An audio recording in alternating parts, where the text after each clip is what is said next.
Ladies and gentlemen, please welcome the CEO of Churchill Club, Karen Tucker.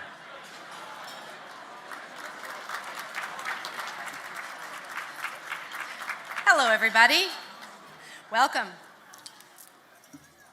Thank you so much for joining us for the 15th annual Top 10 Tech Trends debate. And what an amazing audience this is. This room is filled to the brim. And I just appreciate your attention for a couple of moments. First, I want to acknowledge and thank our co-host, Forbes, and congratulate them for their 14th Midas 100 list, which is, of course, their famous list of the 100 top venture capitalists in the world.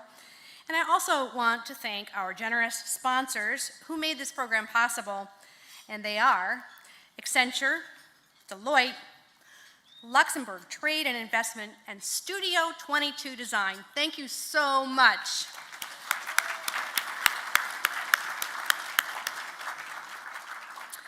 If you plan to tweet tonight, please do use the hashtag Churchill Club, and you will find other Twitter codes in your programs. Starting at 7 p.m. in just a few moments, courtesy of Accenture, this program will be live streamed on the Churchill Club website at churchillclub.org. So please pass that on in your tweets, Facebook updates, etc., so that your followers can tune in.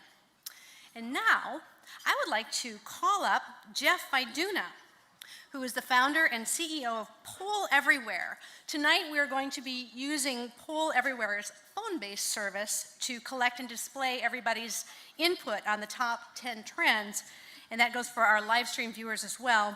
Jeff, why don't you come on up and tell us how this is going to work? Thanks a lot. It's a privilege to partner with the Churchill Club on this truly thought-provoking event. When you provide a service that lets audiences essentially have a conversation with the presenters, it's pretty great to be able to partner with a group whose mission it is to ignite conversations.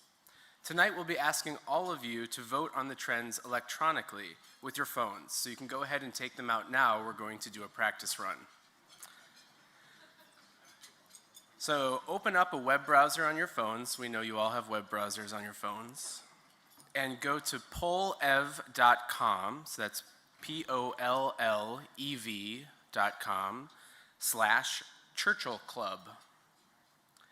It's all one word. pollev.com/Churchill Club. And what you'll see there is a poll that asks you to cast a vote for your favorite technology of the past. Which of these technologies elicits the deepest sense of nostalgia and that teary moment of longing for a bygone era? As it loads on your phone, you're going to see that we've provided some pictures to remind you of these items. We got some votes coming in already. That's great. So you can vote on whether you really missed using paper maps, floppy disks, making mixtapes, high school boyfriends and girlfriends. We also have dial-up modems, of course. We all love that noise. You remember those. And maybe you say, I miss nothing. I'm so future-focused that I have no nostalgia for tech of the past.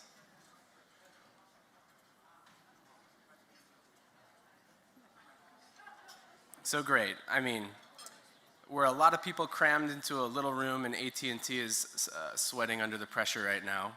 But if you hold on long enough, it will load on all of your phones, and we can see that there are live votes coming in and counted. So you'll get to vote whether you agree or disagree on all the trends tonight.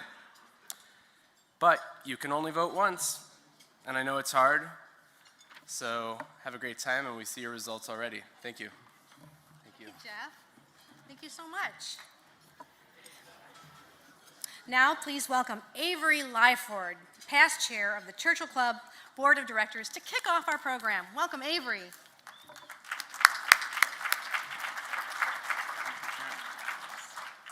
Thank you, Karen.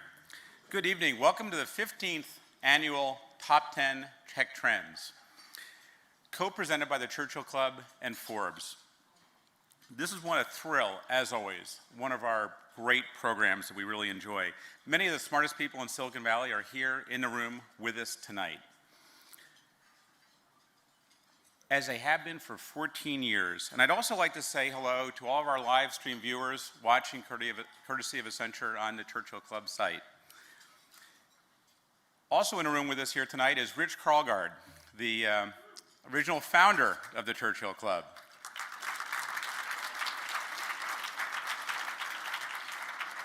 He's also the publisher of Forbes, and we're proud to co-present the program with Forbes and their Midas List of the top 100 VCs. All 5 of the speakers are, of course, on the list, and they are not going to be hedging their bets in terms of their prognostications about the interesting technologies coming. Let us now welcome and bring up our prognosticators. First of all, Dave Cowan from Bessemer Venture Partners.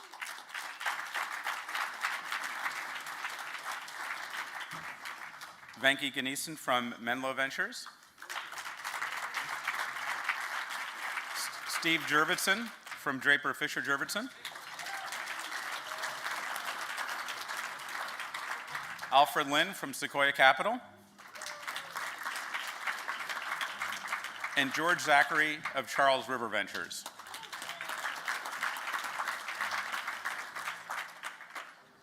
Welcome and thank you all for being here. Next, our MCs.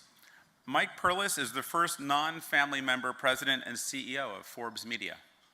After having spent 10 years at SoftBank Capital, where he invested in content technology and mobile businesses, he's also a recovering venture capitalist himself. And Bruce Upbin is the managing editor of Forbes. He badly wanted the job as writer in Silicon Valley in 1997, but instead became the bureau chief in Chicago. Well, now all those people are gone. He's in charge, and he's in charge of the scene. Revenge is sweet. Welcome. Please welcome Mike Perlis and Bruce Upbin.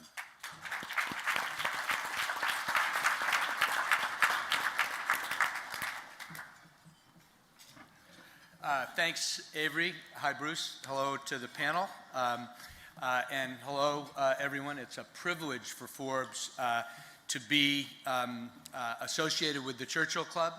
We stand for and try to be the preeminent advocate for entrepreneurship and free market capitalism here and in the 30 countries where we publish local language editions of Forbes and where we are extending our what's becoming a very big digital footprint around the globe. So what we do and what Churchill Club do, I think, are very, very interlaced, and we're just absolutely privileged and proud to be here. You may have noticed, just on a light note, you may have noticed that there's another group in the hotel that's checking in. I was just riding up the elevator, and you may want to be cautious as you as a recovering venture capitalist. Everyone's got a business plan. The group that's checking into the hotel is the Regional Science Fiction and Fantasy Society. And you'll recognize them when you see them. It's a real menagerie and terrific folks, and I've already had a business plan passed to me, and it's just it's kind of buyer beware. I had the pleasure of sitting with Steve's parents at dinner. He's the one returning veteran here, and I'm going to ask him how he feels about the prediction, or a prediction that he made last year that may or may not have started to gain traction. I asked his dad what it's like, what it's been like through Steve's life to have a son who could predict the future, and he said it's pretty good, but he's not so good with the weather. And so, on that note, Steve, last year you made some interesting predictions on trends. Does one stick out? Well, the two that I defended last year, can you hear me okay? One was that electric vehicles will be the inevitable future of all transportation, and not that it would happen within 5 years, but that debate would be over, and everyone would agree that it's the inevitable future trajectory. I think we made a lot of progress in the last year. When you think about it, a year ago when we were sitting here, there was no Tesla Model S, the Nissan Leaf hadn't shipped, and people didn't realize that it could be the best car, not just an electric car. And so I think there's been a lot of progress made on that front. Yeah. Obviously, market share hasn't shifted dramatically, nor would you expect it to, but I think the sentiment, the dreams, and aspirations are starting to shift. The other one had to do with Moore's Law going into overdrive, if you will, going beyond the traditional metric of progress that we've had for actually 120 years, and that new architectures in massively parallel computing and quantum computing would make a breakthrough. So one of the big news items, actually just last week, so it barely qualifies as a trend in a way, because it wouldn't have been true if this was being held a month ago, is Google bought the first quantum computer in the Bay Area. And they're going to use it for machine learning to improve all the algorithms for facial recognition and everything they do under the covers. This is a computer unlike any other. Before they bought it, they put it through a series of performance tests because it had to outperform anything Google could do themselves with their data centers. And it on average, outperformed by 11,000x, and some toy cases by 50,000x. But the point is that the curve of progress it's on makes Moore's Law look flat. It's like Moore's Law on top of Moore's Law. And so, in a year and a half, it would outperform all computers on Earth for that particular task of machine learning. So we keep our fingers crossed, but we may be on a new trajectory when Moore's Law, goes in overdrive. That's great. Thanks.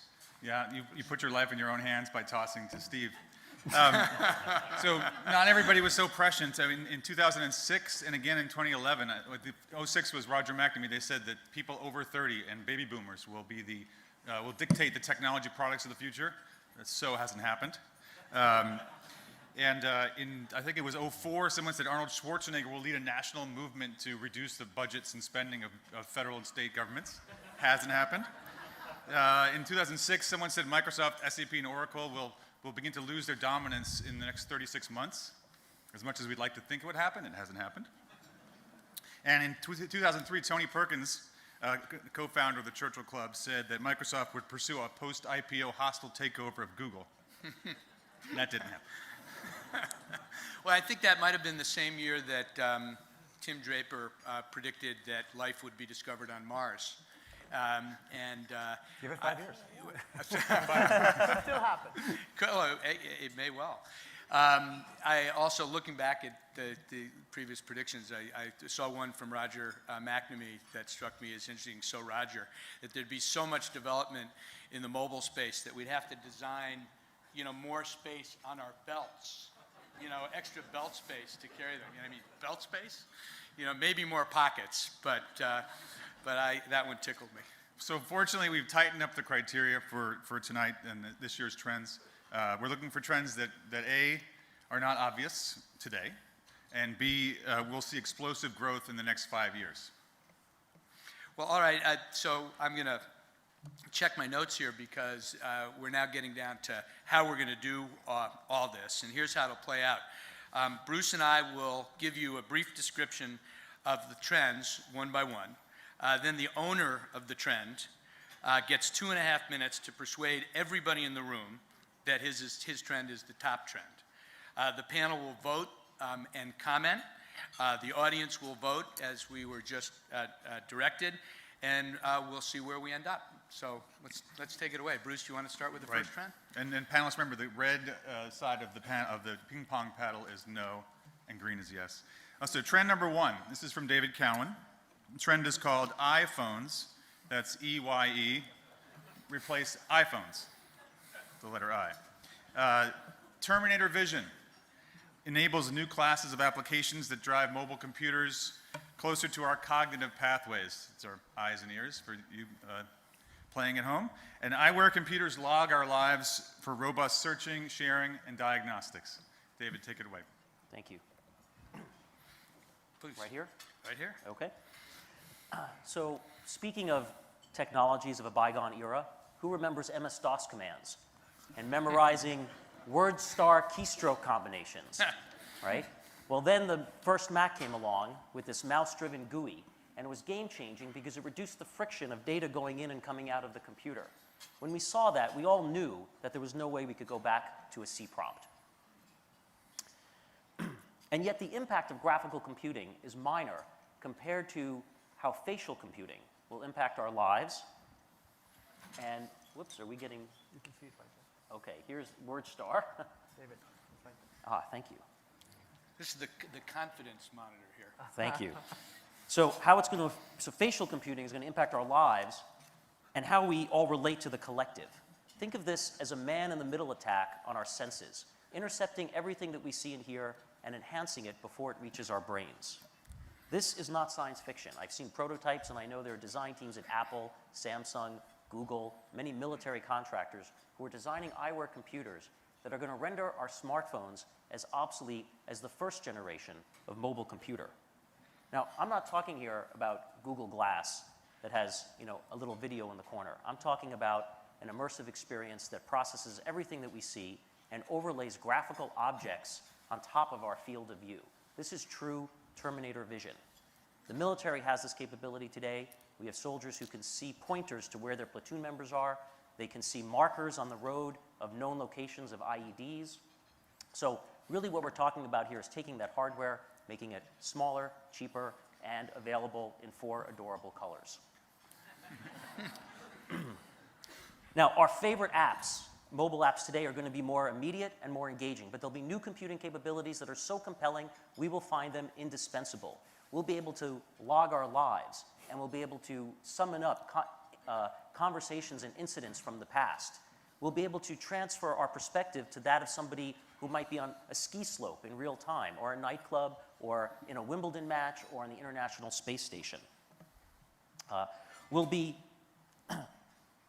just like the Terminator did here, we'll be able to double-click on actual things that we see in order to interact with them and investigate them, or maybe buy them. We'll be able to use facial recognition and CRM for background data on everyone that we meet. And when we travel abroad, the signs that we see will all be in English for us. And if somebody's speaking to us, we can just turn on the subtitles to understand what they're saying. A new generation of games will be developed that are more immersive and engaging than anything we've seen in the past. And 5 years today, when smartphones sales are in declines, someone is going to sit on the stage and they're going to ask the question, do you remember back when we were all looking all day long at these little tiny screens? Right. Okay, so now it's time for the panelists to raise a paddle if you think this is a trend that's going to take root in the next 5 years.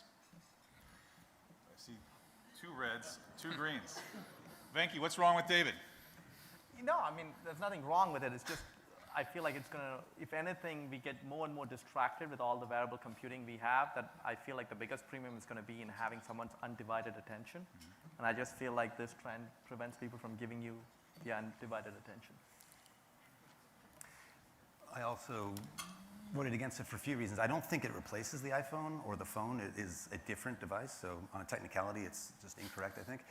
But even more specifically, will it be popular? Will glass or something like it be an important phenomenon in the next 5 years? I think in the niche applications like the military and heads-up displays, certainly, and for a variety of geeks, certainly. We go through a lot of effort, though, for comfort. A lot of us probably don't have 20/20 vision uncorrected. We either did LASIK or contact lenses to avoid glasses.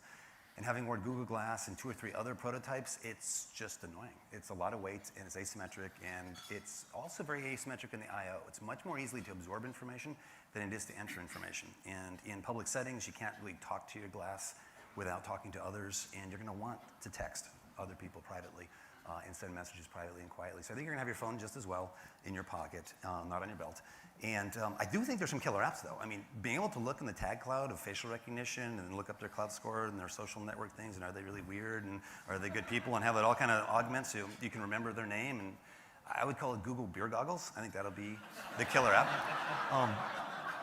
But watching your life over again, to watch your life over again, then watch your life over again will be information overload. And so I think it will beg for better visual search and emotional filters so you can say, just play back those happy times. But until then, I don't think so. David, go ahead, defend yourself. So how many times in the past has there been a technology that actually was not successful because of information overload? That's just information that maybe we just don't need that much information. Or technology that didn't take hold because it would distract people from giving personal time. I think that the track record of technologies out there suggests that that great features and great apps will prevail. And you're right that the prototypes that have been out to date have been challenging for people with any kind of sight issues at all. But I think that's just a question of engineering. And I have a lot of confidence that innovation will prevail there as well. So I think, my answer was based, there's a timing element to it, and I'm just trying to think about the ability of humans to process the information we have. And I just think that it takes longer and longer. Already we are assaulted in all our senses. And I just think the human ability to process information, especially one coming from a wearable computing gadget. Sorry, go ahead. Sorry. I think I'm listening. I'm listening.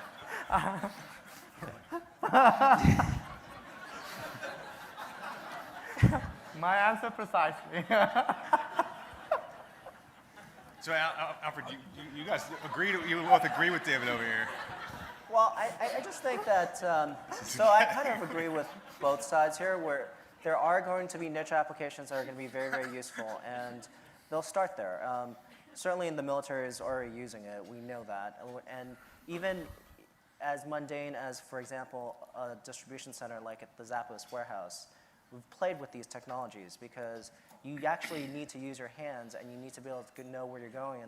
And to be able to see where you're going in a large distribution center is actually fairly useful. Knowing what to pick off the screen, off the shelf, where there's all these products to pick is fairly useful. So there's actually a lot of experimentation with that. And think about, so I think there's a future for it because I could say 10 years ago, people were playing with basically smartphones, but they were much bigger. They're basically these Dell machines that had a little scanner. They were put together because people through the distribution center were walking around with these things so they can scan boxes.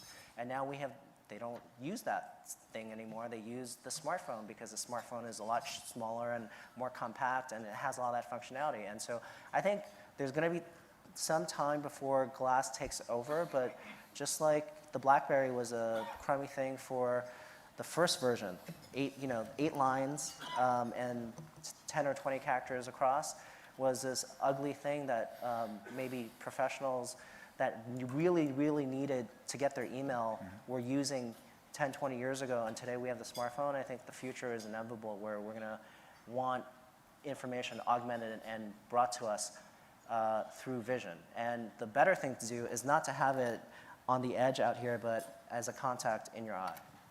George, you want to take just one thing to say? Sure, I agree with David. I'm not so sure about the timing. 25 years ago, I was on the founding team of the company that coined the term virtual reality, and we actually have a trademark on that term, iPhone, by the way, EYEPHONE.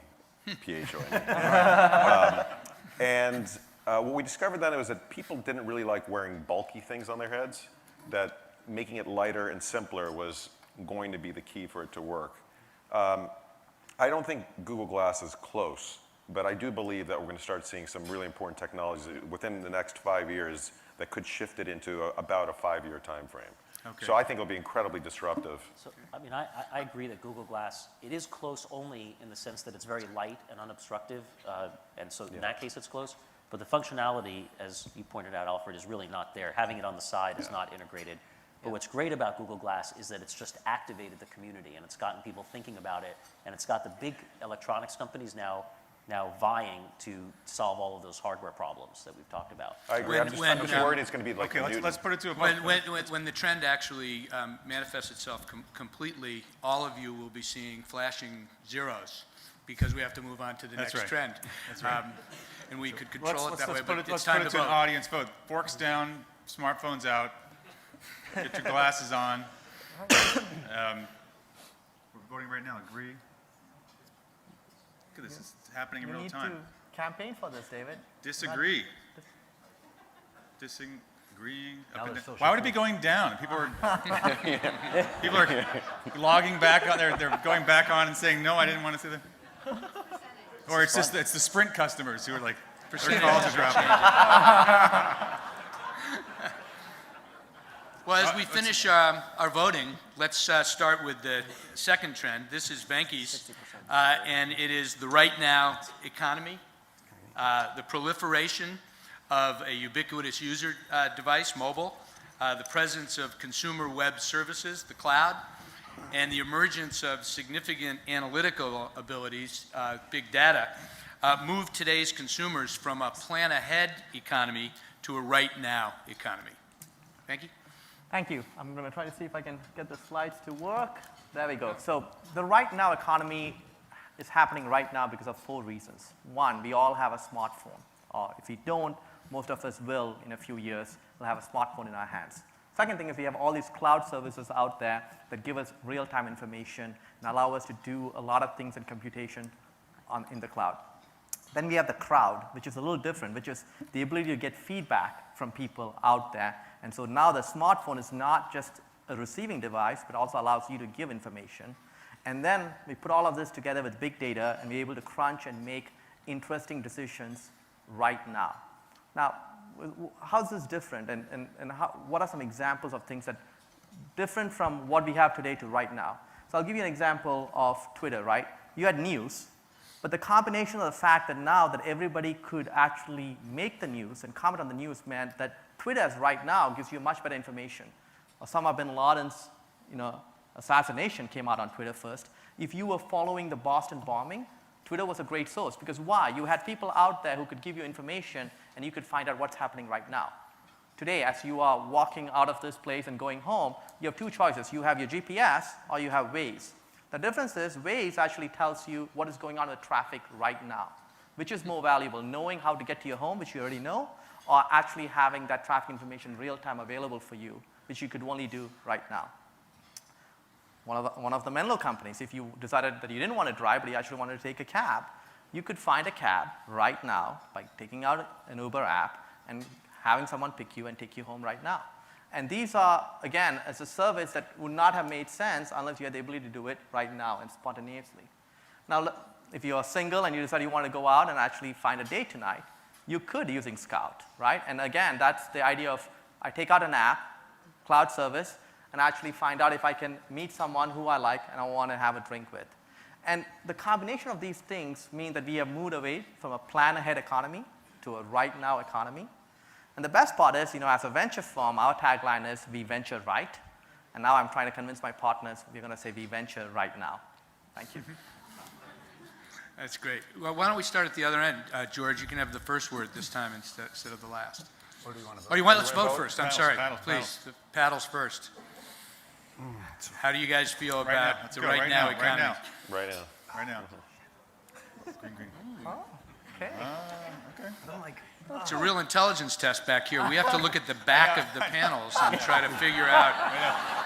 It's not, I'm a publisher, not a. Use all your cognitive pathways, Mike. It takes all. Actually, if I had the glass, or if I had the iPhone, I'd know. George? I think it's just part of human nature to want whatever you want immediately.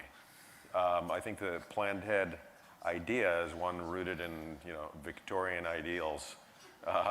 I think this is inevitable. It's not, for me, it's the obvious thing. So that's kind of where I'm at. Venky, would you like to disagree with that? So I agree it's obvious, but I think the combination of the fact is it can only happen now. That I think is the difference, is that until even maybe 12 months ago, you didn't really have enough critical mass in terms of smartphones to be able to do some things right now. You look at Waze and you think about where they were a year ago, and you think about where they are today. They now have enough inputs into their algorithm to tell you what traffic is. And you look at Twitter, and you think about what it takes to get critical mass. And in some parts of the world, it still isn't there right now.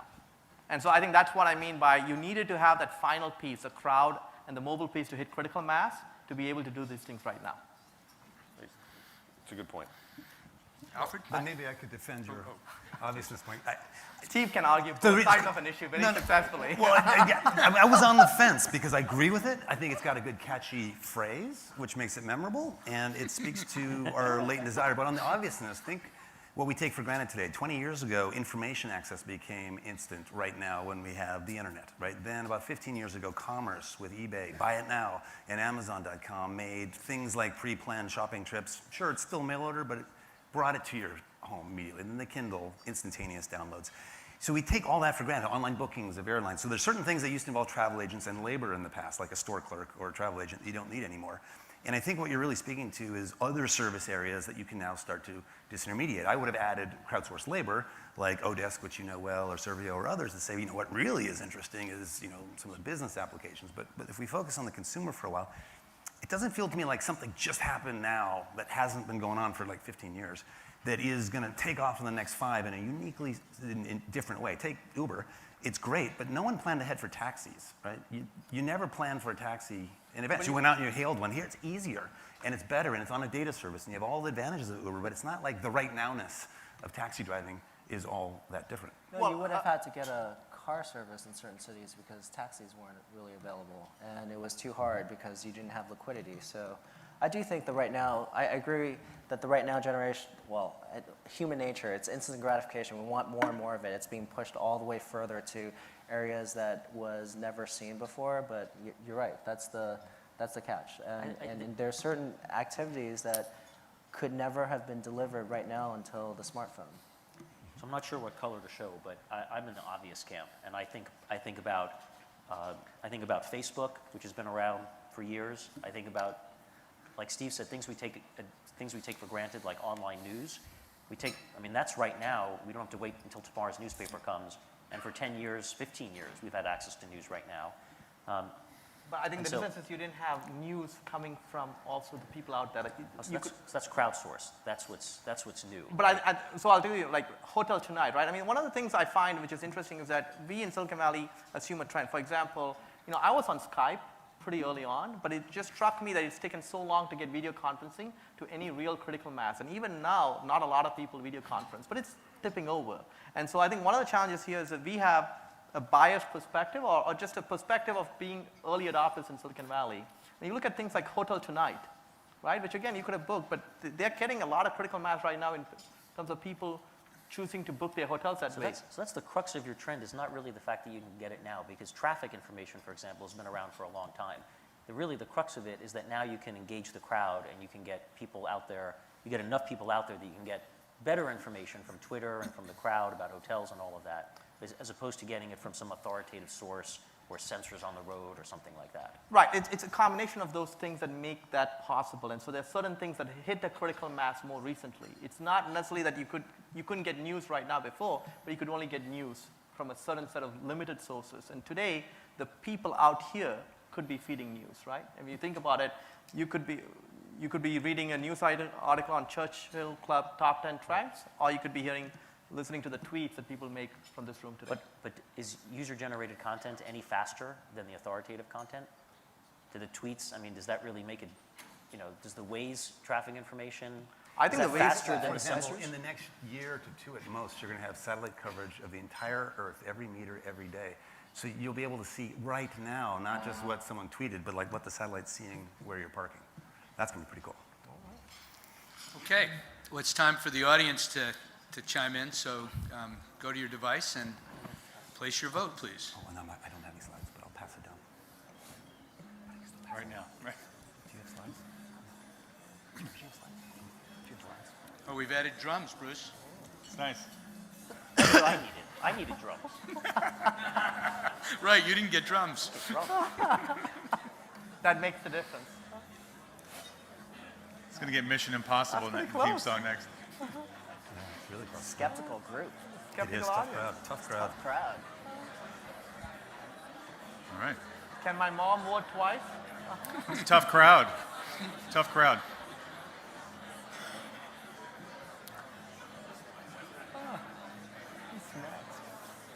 Oh man, I got to defend something now. I thought that added up to more than 100% at one point.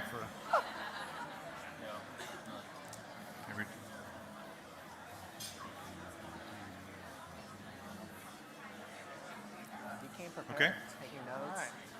Writing it down. All right. 4 bullet points. So mild disagreement. Next trend from Steve Jurvetson, Deus Ex Machina, for all you classics fans. Machine learning innovates the tech frontier. So Steve wins at Scrabble. Machine learning is the technology under the covers that powers many of the exciting new products that leverage big data to appear nearly magical. Imagine a Google research approach to everything. Please explain. Sure. So this is a bit abstract, but I think it's really important and hopefully interesting. What does innervate mean, by the way? Just It's sort of envelop, take over, but almost like a nervous system to add intelligence to things that formerly weren't intelligent. So what is machine learning? It's a set of software algorithms that allow computers to learn patterns in data without explicit programming models. So as a programmer or designer, you don't tell the computer how to recognize faces or human speech or translate. You just give it thousands and millions and billions of examples and give it in a learning engine, right? So it's a little bit out of control. You sort of get what you want, but you don't have precise control over the process. You, in a sense, have to relax your presumption of control. So companies like Google are all over it as a humble approach to the world. Later, physicians and bankers might eventually adopt it whole cloth, but not early on because of that relaxation of control. Now, why is it important? Well, the argument, the prediction is that if there's anything in the next 5 years that blows you away, like Siri might have, or Google autonomous cars would, or these Google Glass or Google beer goggles thing I just described, it probably was made possible because of machine learning. And the thing to pay attention to as a technologist, a programmer, or someone in a tech or nearly tech business is how could I use machine learning in my business? If you look at big data, you hear a lot about that. It's not interesting if not for machine learning. There's nothing special about big data this time around that's any different from data overload. There's data everywhere. It's the way we now process data, the way Google processes data. The same is true for the Internet of Things. Sensors everywhere, all these phones being sensor networks. Only interesting if you have machine learning to process that which is beyond human comprehension. Increasingly, the artifacts we want to build exceed human comprehension. You couldn't sit down and program the Google autonomous car to do what it does. You need a learning algorithm. It's like growing a kid or growing a brain. You don't control what you make, but you control the process of its creation. It's a very powerful tool. So the prediction again, things that blow you away. What might that be? Humanoid robots entering the workplace, from Baxter, from Rethink, and others, that seem and act uncannily human and have common sense in the way they behave. That's just now starting to ship. You may or may not have been exposed to some of that. Or the Google Glass applications. Or autonomous cars. For anyone who's worried about a kid that's going to eventually drive, you know, depending how old they are, if they're less than 10, they may never need to drive. I hope my kids never drive, and I actually honestly believe they won't. And that'll be great. Real-time translation services. Just about anything you've ever heard of at Google that sounds interesting and new was based on machine learning. And it's the one way to make coherence out of their business strategy after the fact, is that they're looking at every industry, everywhere technology is starting to percolate into an otherwise prosaic, non-tech industry, apply big data, apply machine learning, revolutionize it. Even places like personalized medicine, and eventually places like, well, actually it's starting to happen in banking, to tell you the truth. They're already starting to use it for program trading, but it's just starting because of that out-of-control element of it. So again, in a nutshell, the prediction is machine learning is important. It will innovate businesses that weren't that smart before and make them smart, and it's important. Paddles. Paddles. Oh, dear. Don't think too much. It's green, red. David, do you like, you're a big fan of Douglas Hofstadter and his more elegant theories of mind? Is that what it is? I am a big fan of Douglas Hofstadter. And I just want to check one thing before I commit to this, which is, Siri, will machine learning be a very big trend in the next 5 years? Would you like me to search the web for will machine learning? That's so unfair. So unfair. What's really unfair is that David came up to me at dinner and said he loves Siri. Loves Siri. Well, I mean, I love her at an emotional level. That's magic. There's a connection, but I think that the class of applications in which this neural network approach can actually produce good solutions is a very narrow set of applications. If we look at where we rely on algorithms to make really good decisions, these are algorithms that actually are crafted by human beings.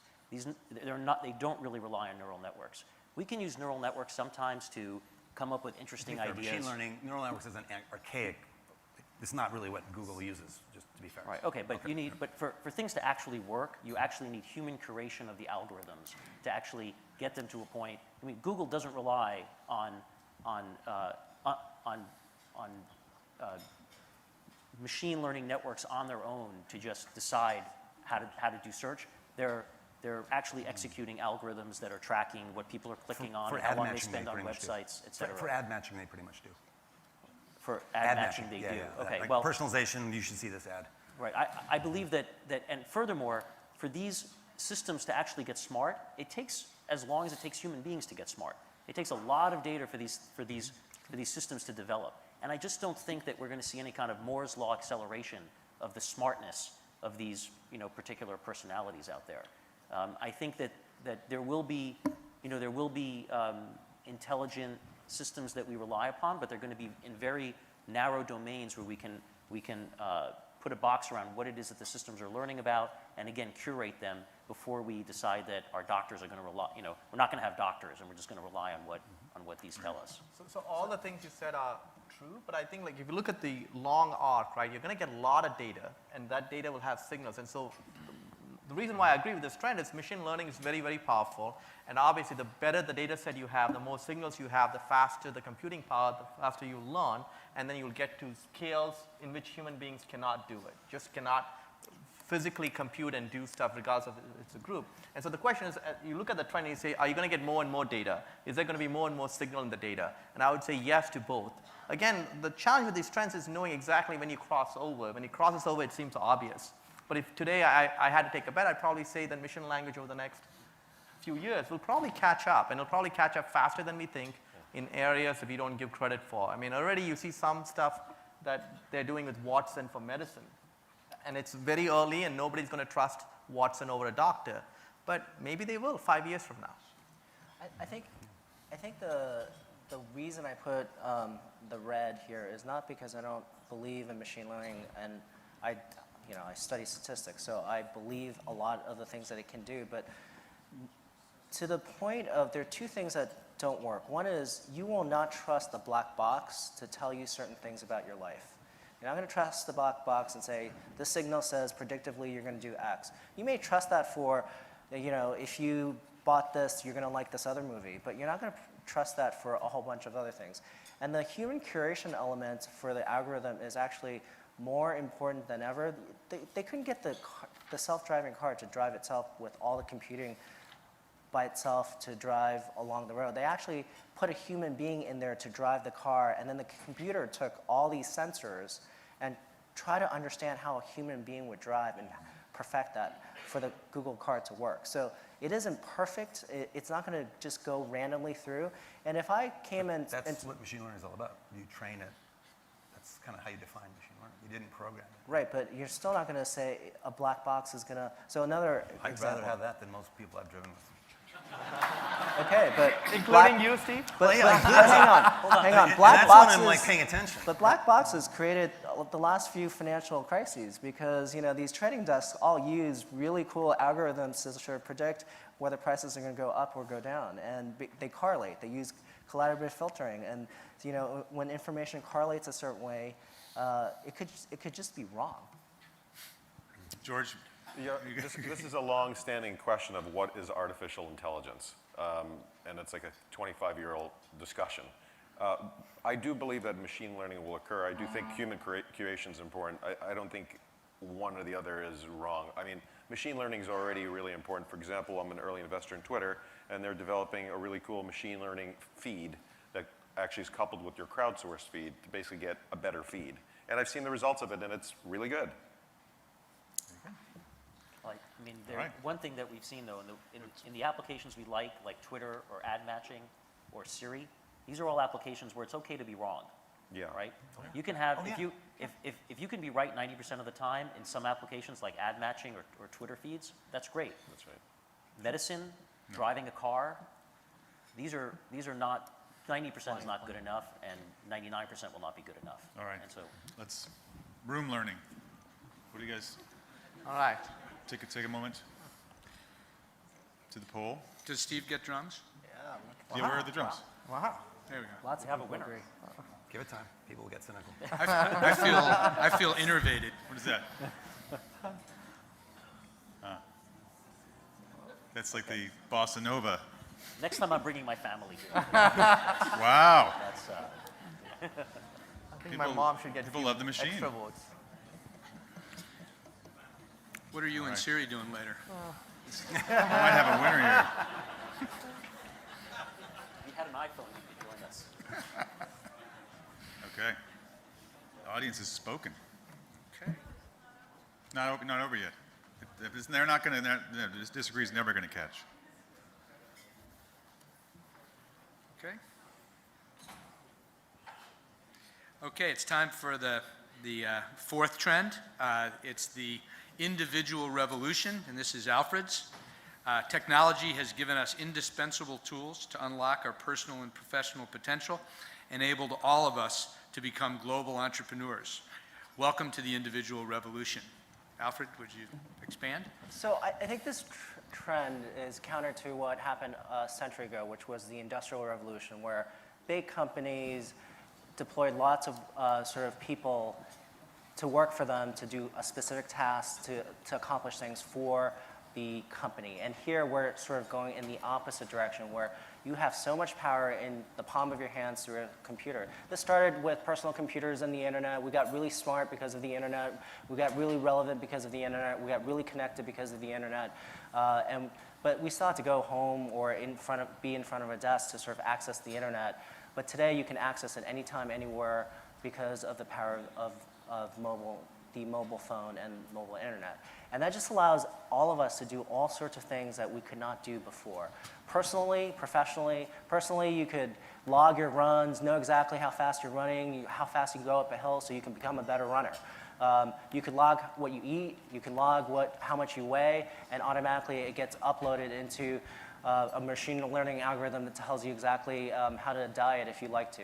And professionally, I think we are becoming more and more sort of apt to becoming our own bosses. And that started with power sellers, for example, at eBay, where people decided they could not just sell flea market stuff and their garage stuff, but they could collect things throughout their neighborhood and sell that and make a living off of it, or their own sort of creations.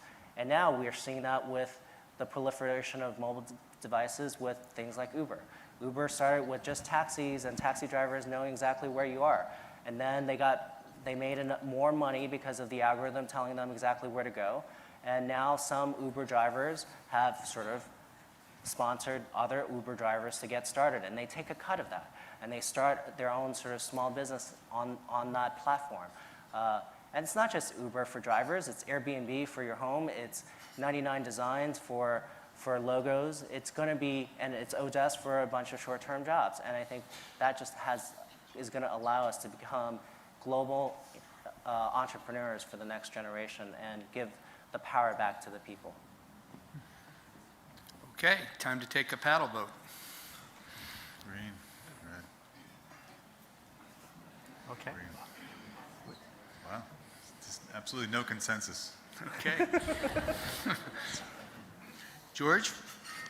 Yeah, I mean, this is the way I feel about all the companies I'm starting to see, too, which is they're all focused on human potential, and I hear people just constantly saying, this lets me be stronger or healthier or meet someone or find a better job.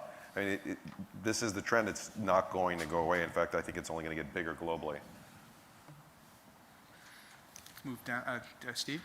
Yes, I guess I'd agree with what George said, but that's why I gave it a red, because I was trying really hard to listen to something that was new and different. I mean, referencing eBay power sellers and stuff from the 90s, I was just trying, like, what's now empowering? And maybe you can elaborate a little bit on what's kicking into gear, starting. It's like the whisper of it's happening now, and we should pay attention to it over the next 5 years. I think the ability to react on your mobile phone faster than ever before is what's changing.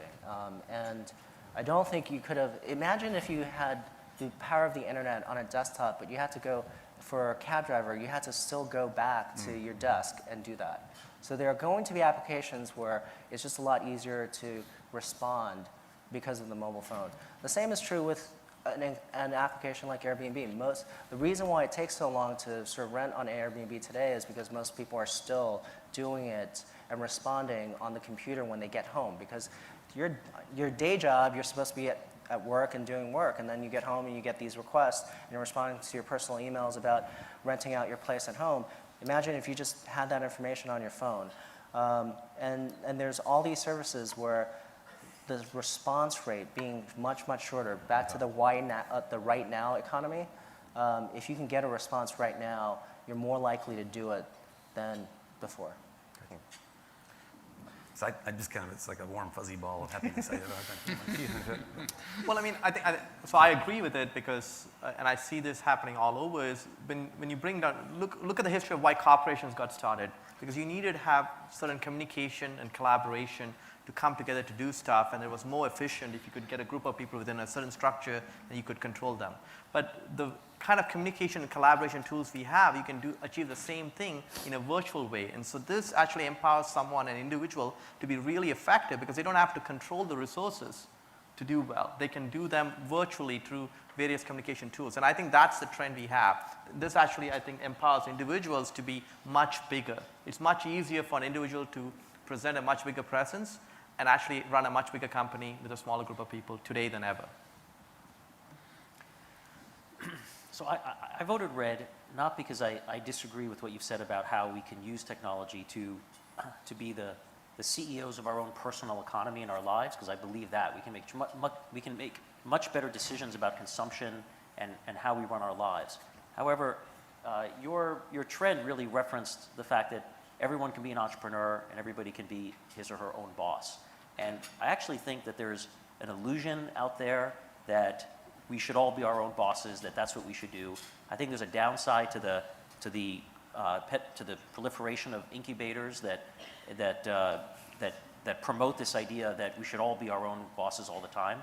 The most worthy pursuits and the most worthy ventures that I've seen worth investing in actually require teams and groups and require people to really be part of a team and learn how to do that. Steve talked about how we're going to have satellites circling the globe to monitor the Earth. Nobody's going to do that by using Uber and personal tools. That is an organization of people working together. And what I'm more excited about is how we can empower people to be really strong players in a team, and so that we can really tackle much, much bigger problems than how do I get a cab to pick me up or a limo to pick me up in the right place at the right time. By the way, I love Uber. Just both you guys, I use it all the time. I'm a crazy Uber fan. I just don't think that particular technology is what's going to enable us all to really become profoundly more productive. Yeah, so I guess I would say to that, it's just cheaper than ever to start a company. So to start even a satellite company today will be cheaper than it was 10, 15 years ago. You need fewer people to do it. And that just allows more companies to get started. And that's a good thing, and it's a good trend. Being a former entrepreneur, I think it's a great thing that people are at least trying. And maybe then they have to try 1 or 2 or 3 times before they learn, I'm going to dedicate my life to a certain pursuit and do that. And I think that's a good learning process. So I think having more individual entrepreneurs to sort of connect through the world and learn through their own way that this may be their calling or may not be their calling, by even doing that is a very enriching and powerful thing. And that's why I believe in this trend. So every high school student can be an entrepreneur when they're in high school. That's what I'm worried about. I've got an incoming high school student, and I think if he goes to college and figures out how to work with a team of people, that would be a worthy talent. But he's very enticed by all the opportunities that you've enumerated. All right, the individual revolution. Time to vote. Ooh.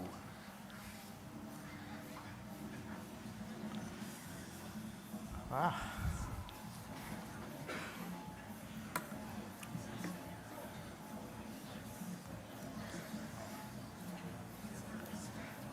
It's a tough crowd. Tough crowd is right. You could correlate this with blood sugar levels over here. I think it's all Give one. them more alcohol. It's one table over there doing all the voting right there. Everybody else is We kind need of more wine. drinking. It's the Accenture table. They're voting. They're voting hard. Often. You need to win Ohio. That's the key. Where's Ohio? Where's Nate Silver when you need him? All right. I think we know where this is trending. So, okay, not so much. Trend number 5.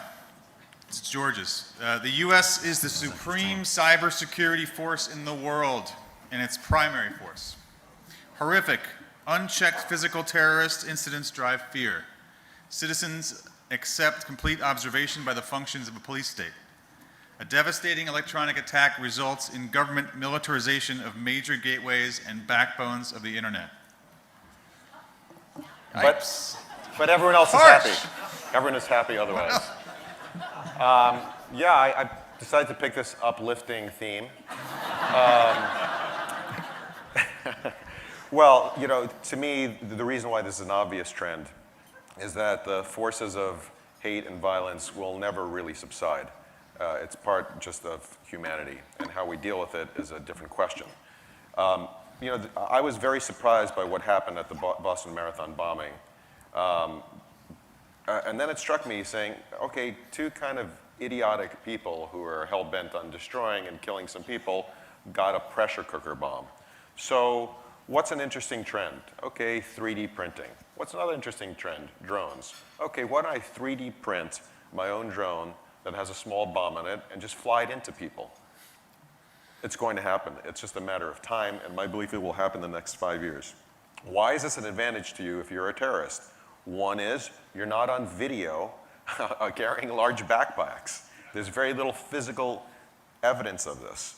How do you get a 3D printed drone carrying a bomb to... Just don't fly it over here right now. How do you get one to basically kill a bunch of people? Well, you have to control it, usually probably over a cellular pathway or some other kind of wide area network communication scheme. What I believe is that when this happens, the government will claim that they will be able to basically mine every cell phone call and every data stream that's broadcast. It's already starting to happen. A lot of this data is actually all electronically collected. For example, every day, the United States government collects 100 billion electronic events. So everything you're doing on your phones, on your computers, is collected already, but very few people look at it and very few people analyze it. It's used basically forensically. I think the two big changes will be not just will the surveillance mechanism be in place and get bigger, but the basic rise of big data to analyze these patterns very quickly will basically give the state the ability to have almost minority report-like capabilities. And that, to me, is inevitable. The rise of a company called Palantir is just a very interesting nub in where we're going. And I think that's the beginning of the electronic cyber surveillance. It won't quite be 1984, but it will be completely different than it is right now. And I also think this will lead to other countries developing technologies to basically counter this kind of force. And we'll have these cyber wars, which people will claim will not be violent. But sooner or later, as the Chinese say, or people in China said, the power of force comes out of the end of a barrel of a gun. And I think physical force and cyber force will be combined. Panelists? And sir, put that drone away, would you, please? Disagree, agree. Alfred, disagree. Wow. Better angels of our natures. Well, so the reason why I disagree is not that the risk you haven't laid out all real, but I just look at the data across humanity. The per capita murder rate has actually gone down for humanity. It was actually more dangerous to be a human in ancient times. You had more chances of being murdered by somebody than you have today, even though the amount of firepower and weapons we have far outstrip anything. And why is that? And I think the data shows us just that I think as much as we have these beliefs that these things will happen, and they do happen occasionally, the long arc of humanity is progressing towards a more sort of progressive humanistic level. And I just think that the amount of data around us actually will essentially prevent, because once you know everybody, it's you're safest in a village, right? Because everybody knows you. And what happens is the whole world is becoming a village. It's just much harder to demonize anybody and go and kill them. So that's my somewhat optimistic belief in what happens. But I'd love to believe that, but my counter is that while the murder rate has decreased, the amount of state spending on surveillance against foreign intruders and against citizens is actually radically increased. So I totally agree with you, the murder rate's going down, but at the same time, the amount of spending is going up. But every dimension you look at it, it's safer, right? It's safer today than it has ever been, regardless of what you watch on the news. It's safer. There are less wars, less people dying of everything today than there ever has been. And the reason is that we know the isolated incidences that happen. That gets magnified by our media, but there's no news today, 5 billion people ate great meal when it's last. That's why he's right. Yeah, the reason he's right is that when 10 people are killed, everybody knows it. And so the perception of danger is amplified way more than it would have been for somebody who lived long ago. The fear is much greater today because of the right now information economy. I thought you didn't believe in the right now economy. Well, I believe in it right now that I'm making this point. The Google Glass of crimes in progress. So because of that, we have this. I mean, people are more afraid of a bombing than they are of a car accident. And of course, we all know that the odds should suggest the otherwise. But because the bombing is so unusual, that's what we actually see in the news instead of the car accidents. And so that actually is all the more reason why our governments may have the impetus to actually take much more aggressive posture. But towards I don't stopping. disagree that fear propagates much faster, but I also think that we have enough distributed technologies that it is actually harder for anyone to control it. And so No, that's partially it. It's harder to get away with it. That's right. I think you're exactly right, and Pinker's done studies that violence has declined on every fractal scale you can imagine, centuries, days, wars, every scale you can imagine over time and place. But so there's a counter trend that's very worrisome, which is the number of people it takes to unleash a weapon of mass destruction keeps going down. It used to be nation states, then small groups, now individuals. And the problem with individuals is the crazy ones. The individual lone always actors. the problem. No, it hasn't been weapons of mass destruction. 100 years ago, no individual could kill 1 million people. No individual could kill 1 billion people with a bioweapon. That we are on the cusp of that reality. And so unfortunately, I gave it a green, not because I like it, and I'm sure George doesn't like this trend either, but it's an unfortunate reality we should deal with. That the likely response, because of fear, would be a police state. And unfortunately, that won't go nearly far enough. We don't have enough police in a police state to solve this problem, right? It requires a societal immune system, much like you described, a global village, which we don't quite have yet. And we have to think about how do we make it so they don't want to kill us in any collective way. And then you still got the problems of the crazies. There's just nothing to do about them. So, this is a scary time. I gave it a red because I just believe in the good of human beings, and that's all squishy and all, but the speed at which we're getting information about people is just very, very fast. So imagine if everybody was genotyped one day. You couldn't get away with shit.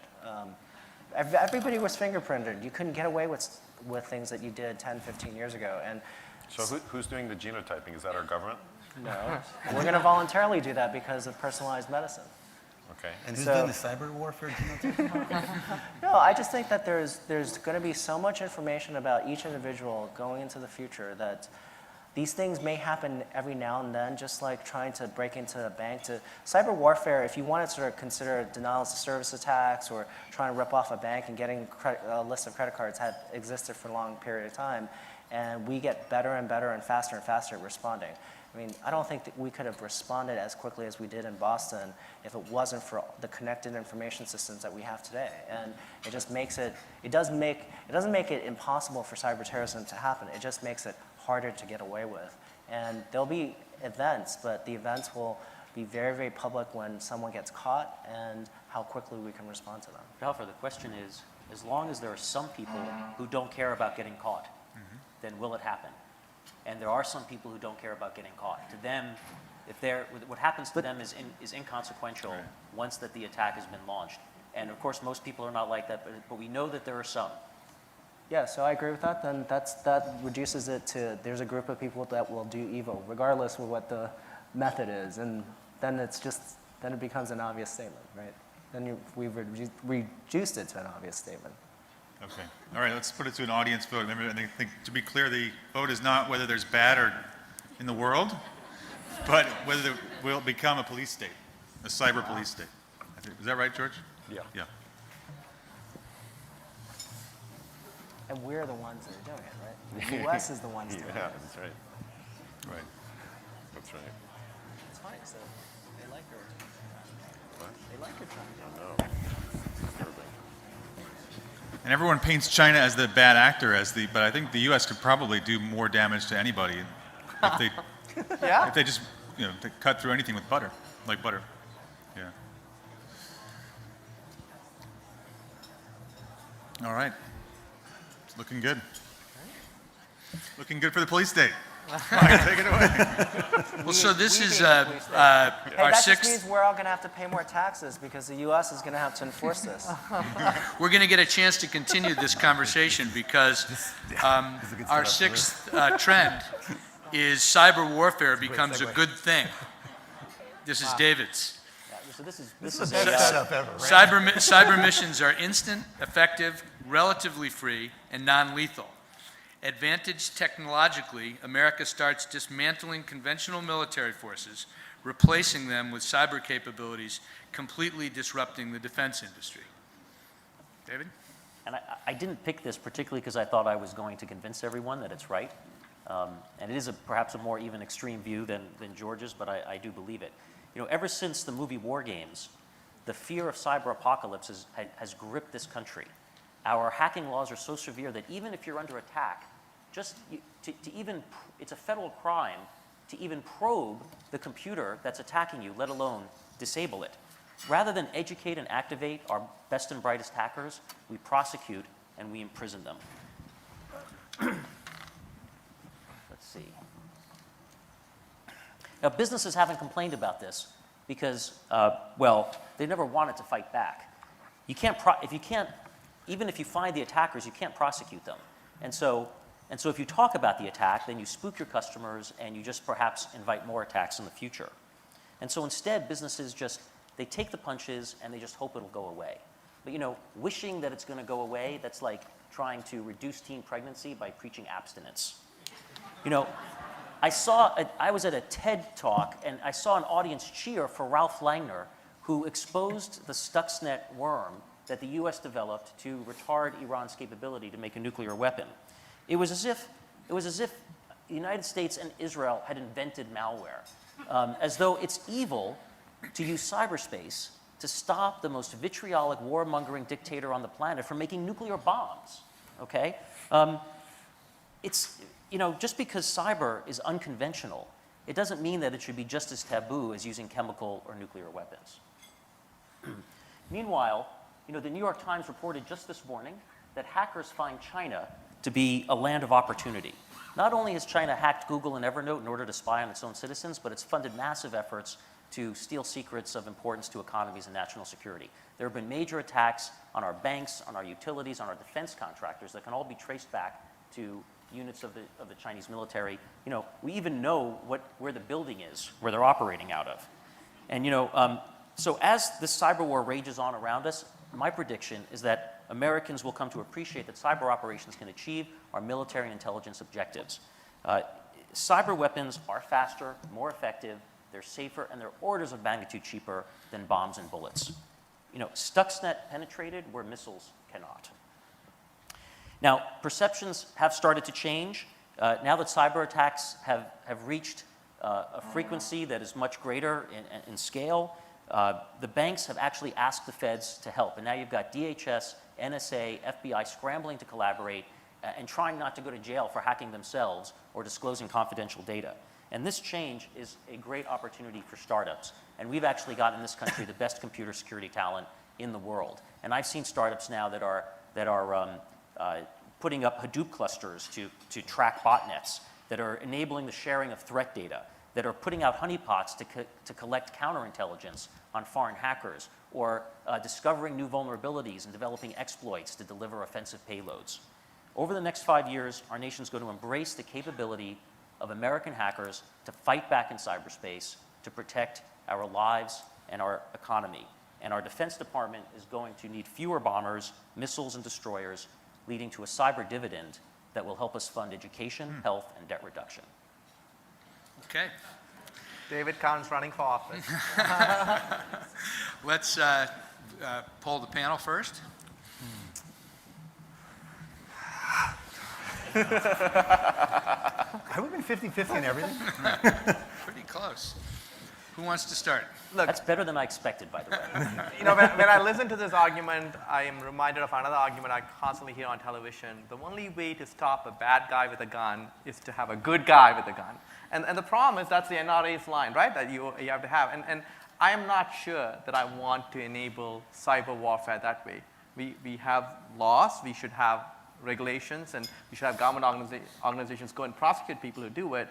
But to have vigilante cyber warfare groups within companies attacking back, I'm just not sure that that is the right solution to the problem. Yeah, the part that that I only anchor on is the good part. I do think it's very provocative and interesting to think about what could be done and will it be done, despite whether it's good or bad. So your prediction that this might happen may come true. Whether it's a good thing in any kind of qualitative or moral sense is the problem. And the problem is opacity. That for cyber attacks to work, you do not want to take credit nor explain your methods, right? You want to use it over and over again until it fails, and it makes warfighting and everything that we take as sort of rules of engagement and turns it on its head. So while it's such an effective tool for revolutionaries and such, it's going to take some thinking around moral codes, Geneva Convention, and what have you, for us to get our head around it. Now, we've done that before with the American Revolutionary War. The guerrillas sometimes get to define history if they win. But I do worry that it provides too much power and abuse potential, and therefore is not a good thing to concentrate power in an opaque organization that no one can scrutinize or even audit. The second reason it could be a problem is that I wonder, and this is tough, is how easy it is in some parts of the world to go off grid. People like to blow shit up, and people will still fight wars the old-fashioned way, be it a knife fight or a gun. But we have a company that tracks a country's internet systems when they go down in wartime, and during some of the bombings, it's astounding how a few power outages at a couple data centers could take an entire country's internet down. And while that's a bad thing, or it could be a cyber attack, it also means you could go off the grid, potentially with a few switches. You can't do that in America. If the internet goes down, the only thing Obama can do is launch nuclear war. There's nothing else that will work if the internet goes down. But not even phone calls. But in places like Kazakhstan and what have you, you could, perhaps with a few points of presence, go off grid, but only in your own country. So I'm sort of wrestling in my mind whether all things are net accessible, right? So Iran captured one of our UAVs and landed it through a cyber warfare attack. That was pretty cool. Captured a predator. But not everything is so internet connected, and maybe what it's going to lead to is a very rapid alternative network. Can I reply to these points? Sure. Now? So first of all, you're right that when I say it's a good thing, I'm not making a moral statement as to what's good and what's bad morally. I'm talking about it's a good thing from a utility perspective, that it's something that we need to do, and it's better if we do it than if we don't. In terms of your point about how we need security to be a secret thing. We need it to be something that happens quietly, because if you know about it, it doesn't work. I can tell you that people in the security industry, by and large, have a very different view of that. That actually open security is actually a much better security. Open security is open to scrutiny, it's open to collaboration. If your security system depends upon secrecy, then it's very brittle. All it takes is... Are you sure that's true for the offense? Well, for the offense, it's true that you don't want to share your strategy, what your team is going to do on the field, right? But if you are open about recruiting the best people and developing organizations and how you here's how we turn down a Siemens, nuclear thing before everyone gets surprised. Oh my God, you can do that. You know what happens today in our government because people do things in closets. Every time we deliver a cyber payload, someone has to develop it from scratch, the whole thing. There should be a product stack. There should be an industry that enables it to happen much more efficiently. The reason that we've seen so many attacks is that the industry has been professionalized among hackers. They can buy access to botnets and servers on Amazon, and they can buy script kiddies, and they can buy vulnerabilities. You don't even have to find your own vulnerability. You go buy it. You don't have to even be a hacker. You can launch a full-scale attack just buying all these things out on the open market, right? This should be professionalized, and it should be supplied with forethought and planning in order to do it right. Your last point about how the internet can go down, that's certainly true, and it can happen to us. And if a country can do it to us, we need to be prepared about how we can do it to them. If we actually disable an enemy's infrastructure to the point where they don't have internet, that's a pretty good position to be in. Yeah, they can go off grid and do whatever you do off grid, but it's hard to communicate and be productive. Sure. Got a few seconds left. Anyone else? Okay. You've done a good job defending yourself. Let's go to the audience. Does cyber warfare become a good thing, or as David adjusted, an effective thing? Okay.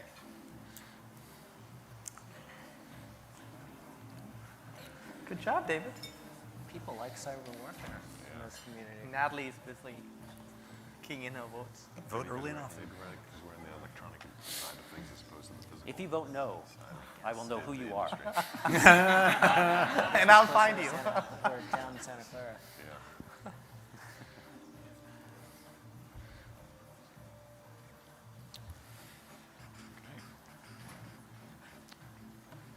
I just like this music. We just let it go a little bit longer. See where it goes. All right. Well, it's certainly better than launching bombs. Okay, trend number 7. This is Venky's. Certifications, not diplomas. The emergence of MOOCs, which are, I believe, massively open online courses. Is that right? Yes. And other lifelong learning educational sites such as Coursera, Udacity, on the internet means that the future is defined less by where you went to school but more by what you know. The educational world becomes flat. So if you look at the history of university education as we know it, it started off probably in 1050 by the University of Bologna, where people had to come together, and that was the start of the university system. And then you had places like Oxford and Cambridge, and you had this community of scholars. Now, you really ask your question, what did they serve? Well, at a time when data was hard to get, you needed to have signals around how good you are. And by going and spending time at a place like the University of Bologna or Cambridge or Oxford, you could communicate to the world that you were a person of scholarly intent. And now the question is, in this modern day, do those diplomas still carry the same value? When what is the connection? Most people in 1050 lived probably till they were 40, and they were all sort of related to the church, and so they learned something that was related to exactly, and they did and practiced what they learned. Well, today we live much longer, and the connection between what we learn and what we do is not as strong as it used to be, and it's getting less and less so. So I'm going to try to see if I can, if you think about, where we live and what we do, a lot of us hire developers, right? And this is the site we go to, and LinkedIn, which Deep's here, does a great job of telling you who you are, where you went to school. But if you're a developer, is that really what you care about? Because developers have this slogan, it's not about where you studied, it's about what you shipped. And if you really want to know who a good developer is, you want to know how much code have they written in GitHub, how much teams have they participated in, how many products have they shipped, which is a better indicator of who is a better qualified person, where they went to school or what they did. Let's talk about this audience, right? Now, if I told you there were 2 VCs, and on one hand I said the VC went to Stanford undergrad and Harvard Business School, on the other hand I said the VC was on the Midas List, which do you think is a better indicator of the ability to be a good VC? Don't answer that, please. Don't answer that. So that's a great question, and I think Deep said, for those who couldn't hear, he said the one who went to HBS and was on the Midas List. And now I think this is really interesting. People always confuse correlation with causation.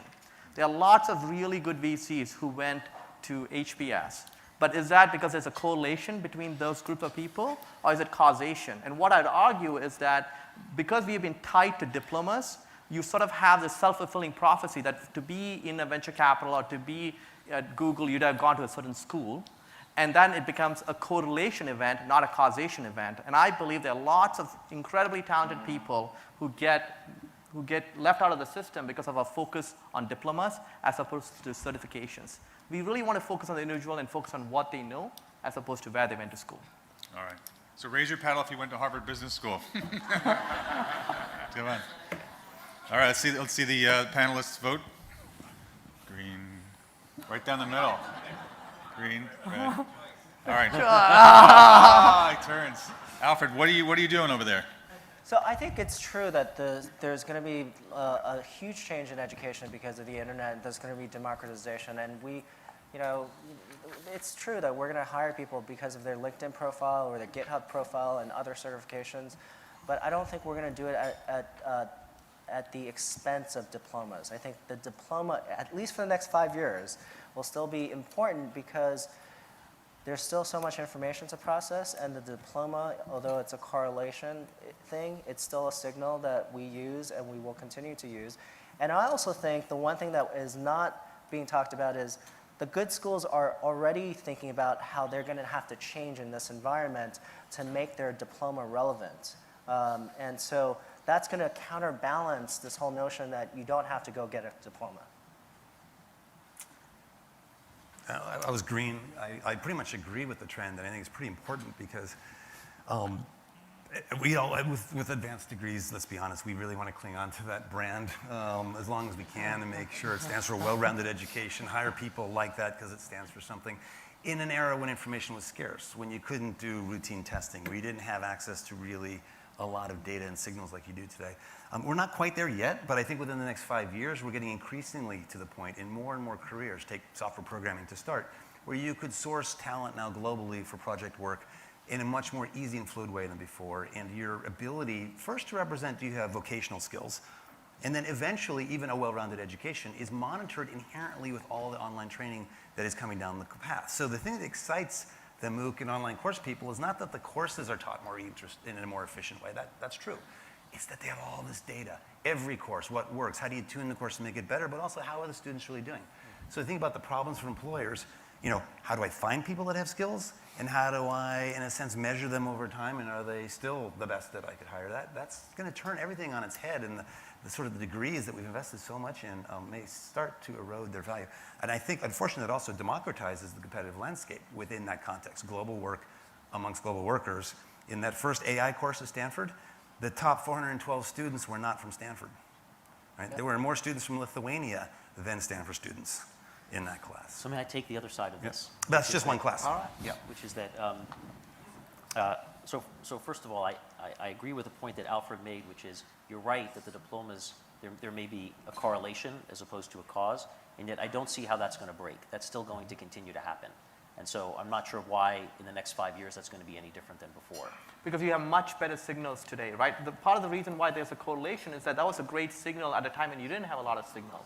Today, in certain fields, and it's going to emerge to a lot of fields, you can get much better signals on someone outside of where they went to school. And so that changes it. And I think the other problem is the education system is broken. The idea that you spend 4 years in some residential place, learn, and then you're done with education is an outmoded way of thinking about it, right? You want to think about lifelong learning. You want to think about why, what are the, and how you think about that differently. And that's why I actually think that the old-fashioned university system is actually better, which is that I think that for many, many things, what you're talking about, these courses, these MOOCs are great for efficiently distributing knowledge, for distributing information. And if you're trying to get information out there to as many people as possible, it's very efficient. But there's an ability to learn, to be a scholar, to think creatively, to think out of the box that doesn't happen when you're part of some kind of big data, information experiment. It happens in small human interactions. We all know that classrooms work better with as few students as possible, not many. And in a university environment where you're not an IP address, but you have a relationship with TAs and with professors and with other human beings in your class, it's not just the knowledge you're learning, but it's how you learn and how you think openly and how you develop intellectual honesty in what you do. You talked about VCs as an example. I mean, there's some professions where it's absolutely true that this is going to be terrific. But, VCs, do we need to know anything? No, we don't know anything, right? What we just need to do is we just need to be able to think creatively and honestly and critically. And that doesn't happen in a MOOC, it happens in school.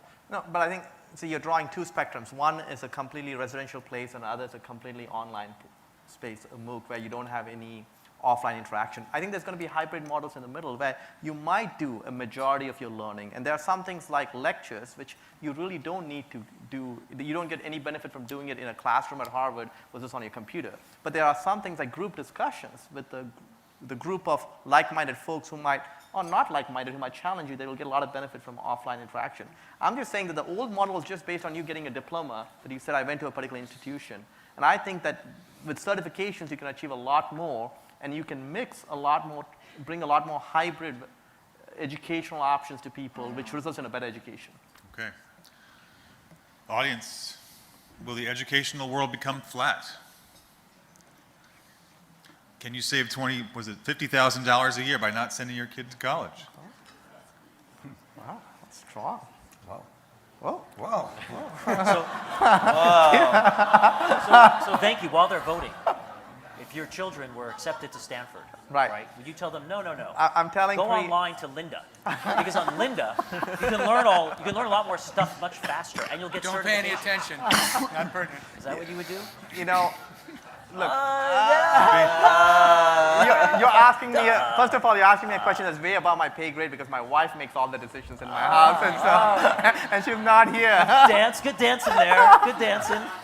but if my daughter said, hey, Dad, I want to go to a different kind of institution, one where I can go and be in a different country for my 4 years, learn and complement it with lectures, I would say that's a much better model than a pure residential model. But you would actually go there to a campus with professors. It could be a hybrid online, offline. Okay. That's It's a fascinating result. It's a draw. I want to recount now. I want to recount. It's close. Trend number 8. This is Steve's. Erasing the digital divide, ironically, accelerates the rich-poor gap. Technology democratizes upward mobility and raises the bottom of the pyramid, but stretches it into a conical spike, where an ever-shrinking percentage of people control the information economy embedded with winner-take-all network effects and power laws. Steve? Thanks. This is an awkward one for me. I am a raging techno enthusiast. I almost always talk about very geeky subjects. I've done this panel for 10 years and I've only talked about geeky subjects. I know nothing about politics. But this is such a large societal trend that seems to be the elephant in the room behind so many debates that are talking about other things and missing the core issue, that I thought I should at least surface it and have us explore how technology might play an intimate role in the future. So the rich-poor gap, pick your various statistics at the scale of countries, companies like Google or Apple, or people, and power laws of income distribution. It's been accelerating over the last 30 years. The most recent statistic I saw was in 2010, 93% of the income growth in America accrued to the top 1%. Now, whether or not you believe that in the past or the present doesn't really matter. My own point is, what if that's not self-rectifying? What if, in fact, it doesn't just get better if we ignore it? What if, in fact, we're at peak jobs and the future where every business becomes an information business, something that I proselytize, and that's everything we invest in, is the conversion of traditional non-tech businesses into tech businesses, brings them onto the information economies and network effects of global information work. If you think about why that might accelerate the rich-poor gap, the first is kind of obvious, one that we just talked about with the MOOCs, which is if you're competing globally all of a sudden, life might be a little bit more difficult. Historically, you've had regional isolation and separation. So if imagine you were a mediocre barber, you could have lifelong employment if you moved to a small town, right? And true for most service industries, right? As soon as you're competing globally, let's say as a programmer, as an information age worker, you can't be a mediocre one if you want the best jobs. So the competitive landscapes with crowdsourcing, with MOOCs, democratizing, this is all good, raising the bottom of the pyramid for all, democratizing access for the global population. Oh, by the way, 2 billion people come online in the next 5 years for the first time, is going to create an influx of new talent competing for jobs, and these network effects. You don't see 100 companies winning in search, 100 companies winning in social networking, right? You see a few, and more businesses will be like that. This could rend the fabric of society if we don't address it in some way to think, how do we get to a post-scarcity world of abundance, where you don't worry about your job to provide healthcare, food, shelter, and clothing, right? That sort of, in some way, and that I can't even anticipate, is not your cause of existential angst. And you can focus on creation and the nirvana of this world that we might have in the future. But in the near term, I see bifurcations of people, those who are on the tech bandwagon and those who withdraw. In the past, you could recover. In the future, as the drumbeat of destiny becomes decades instead of centuries, I don't know if you can ever catch up if you opt out of the technology vector of the future. Good time? Wow. Right? Who's first? You want to Here, vote? let's put it up. Let's see. Half and half. Wow. So, I'll start off, Steve. I actually agree with most of what you said, and I believe that the disparity does get bigger as a result of these network effects. What I don't agree with is the part about never catching up. I mean, there was a time where, hey, if you could read and write, that was such an incredible advantage that you would amass huge amounts of wealth. Sorry. Yeah, I should explain. I didn't mean you can't, if you choose to then start learning technology, but if you just say, I'm just going to opt out of that whole technology thing. Right. So I believe that this is a big social problem, but I believe that it's ultimately a temporary one. And the reason for that is that there will be a time where it's not a question as to whether you opt out of whether you participate in the information economy. There are many people today who feel like they've been passed by because they're not part of it. Children who are born today, I don't think they ask themselves, do I want to be part of the information economy? They will be part of it. I also question whether... Think about some parts of the world that reject science and math and modernity. like at a Well, country I think if you reject science, then you've got problems beyond this. So No, if you're relying Rich and on, poor no, is if you're the relying least on, you know, I'm voodoo not men just making this to up. heal You know what I'm talking about, right? If you're, okay, but if you're relying on voodoo men to heal you, internet or no, you're going to have a shorter lifespan, right? So, so then the other question I have, which is, you know, I'm not a Republican trickle-down person who thinks that if people make money, it's going to trickle down. But when it comes to information gains from companies who are doing really well by creating all of this value using information, I'm not sure that the good fortune of the Mark Zuckerbergs of the world really come at the expense of the people who are just living ordinary lives. I'm not sure that that really hurts them.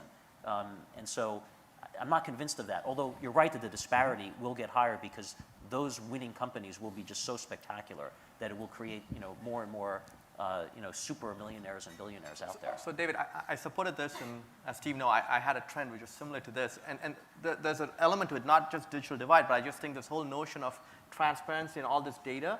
Let's say, for example, you had perfect data on all the surgeons in America, right? And you could tell you for a procedure what the average success rate was and what the top end of the, and let's say there was a guy that's doing 81% success rate, the average is 70%, and there are some people in 61. Who here will pick for their parents that anyone other than the 81% success rate for their surgeon? Well, the 81% surgeon's not going to be available. He's Well, going to be busy. But what I'm doing trying to It's going to be priced. But like a price. power law. But that's the point. But that's my point. What But had been equal goes like that. But if you look at it and you look at like The Yelp. other guy's still going to have a lot of surgery to do. No, That's my point. no. Think about that stats we already have, right? When Yelp comes in and gets critical mass in a particular city, the top restaurants actually make more revenue. The bottom 1, 2-star restaurants go out of business, but the average 3-star restaurants actually make less money. Because what happens is people flock to the ones they now have perfect information. When you don't have really good information, you flock to the average. It's temporary. Because Well, it's not. Tell that to the guy who just shut down his restaurant. That's not temporary. Okay, it's temporary. I'm sorry. Within the arc of history. It's Oh, I see. okay? Because starting a mediocre restaurant is going to be a much less appealing proposition, right? Right. So, but again, you know, if it happened to VCs, it may be nice. I could explain to my kids, you're not going to college, but within the log arc of history, I'm going to catch up. That's how we have the MOOCs. They're gonna go to the certifications it's like anyway. reading and writing. It's like reading and writing. Eventually, everyone will learn to read and write. I kind of agree with both of you on both sides. I think the reason why I believe Steve more than the opposite is Facebook, you know, created lots of billionaires. It just has fewer employees than Ford or the airlines. And so if we believe that the world is moving to information technology and information world, the sort of network effects and power laws do take effect, but also the number of people who participate in that, it's going to be a smaller group of people because you just don't need as many people to run those kind of companies. And that leaves a great divide between the two groups. And we're talking about for the next 5 years. I don't think that's going to necessarily get rectified in the next 5 years. I think it's going to get worse over time, to your point. Yeah, the government can always just tax all the rich more, and they will. But They already for have. the next 5 years, it's not going to get rectified very quickly. I agree with Steve, but I see a continuous force of redistribution of wealth by the government. I have no political association, by the way, with any political party. Yeah. In saying that. I just think there's going to be massive taxation coming, both at the corporate level and as well as the individual level. You can already see the amount of scrutiny that you're starting to hear about just Apple's tax shenanigans, right? So I think we're at the beginning of an unpleasant wave for rich people. And operators of mediocre restaurants. Right.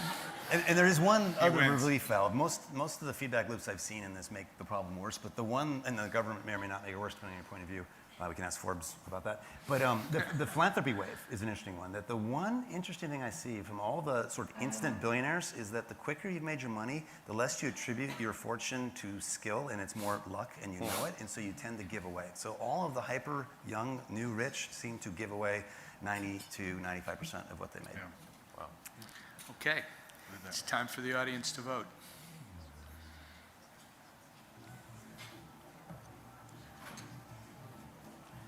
It's like early polling, not so reliable. That's right. The Ohio votes. Wow. Wow. You got a strong vote there. You know, if you said something good about cell phones, you inevitably would rig the vote because only those with cell phones are voting. Let's see. You come up with something outlandish.